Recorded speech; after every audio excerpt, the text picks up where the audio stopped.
আগে ঘর সামলা পরে পর সামলাবে, বাংলার চেনা প্রবাদ। আর এই প্রবাদের সবথেকে বড় উদাহরণ হচ্ছে দেশের গেরুয়া শিবির। না, কিছুতেই বনিবনা হচ্ছে না আরএসএস ও বিজেপির মধ্যে। আর তাই প্রতি মাসেই এক্সটেনশন দিতে হচ্ছে বিজেপির সর্বভারতীয় সভাপতি জেপি নাড্ডাকে। কি করা যাবে? আগে ঝামেলা থামুক, তারপরে তো সভাপতি নির্বাচন, তাই না?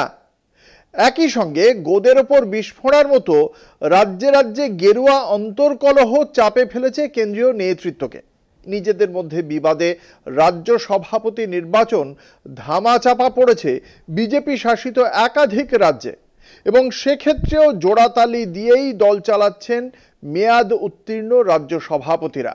সোজা কথায়, বিশ্বের সব থেকে বড় দল বলে নিজেদের দাবি করে যারা, একদিক ঢাকতে গেলে আরেক দিক বেরিয়ে যাচ্ছে তাদের।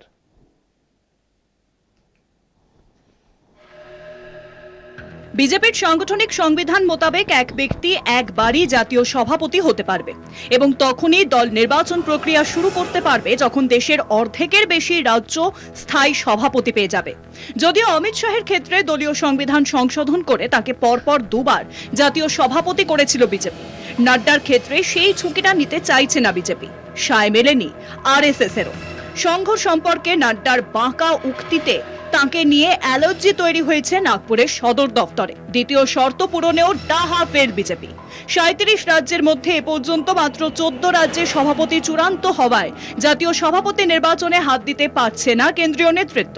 কিন্তু কেন? কারণ একটাই, নিজেদের মধ্যে বিবাদ, এবং তারই খেসারত দিতে হচ্ছে গেরুয়া শাসিত একাধিক রাজ্যকে। এমনকি মোদীর গুজরাট ও যোগীর উত্তরপ্রদেশেও সভাপতি নির্বাচন করে উঠতে পারেনি বিজেপি। পাইপলাইনে রয়েছে মধ্যপ্রদেশ, কর্ণাটক এবং পশ্চিমবঙ্গ। স্থায়ী সভাপতি না পেয়ে ক্ষোভ বিক্ষোভ বাড়ছে জেলা সংগঠনের অন্দরে। একের বিরুদ্ধে অন্যের প্রকাশ্য সমালোচনা, বিড়ম্বনা বাড়ছে রাজ্য নেতৃত্বের। মধ্যপ্রদেশে যেমন মোহন যাদবের সরকারের বিরুদ্ধে স্বজন পোষণ ও দুর্নীতির সরাসরি অভিযোগ এনেছে একাধিক বিধায়ক। পরিস্থিতি সামাল দিতে শোকজও করতে হয়েছে। আবার খুব তাড়াতাড়ি যে জাতীয় সভাপতি ঠিক করে উঠতে পারবে বিজেপি, তেমনও আশা নেই।